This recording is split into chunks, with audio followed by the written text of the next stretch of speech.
How to change your home club in Planet Fitness. First, you want to load up the Planet Fitness website. Then you will click on memberships here from the top left corner. After you have done this, you want to scroll down until you see the option for have more questions. You want to click on that button, have more questions. Now, if you scroll down, you will see this article, how do I transfer my membership to a different Planet Fitness club?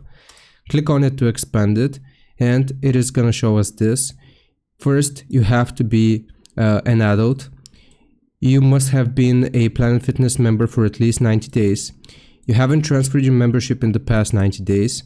You don't owe any outstanding dues or fees at your current club and have a financial consignor or a third-party subsidized membership, and you also have a membership that is billed monthly and not paid in full. Okay, so if you have all of this, if you meet all of this criteria, then you will click on transfer your membership online right here on this button.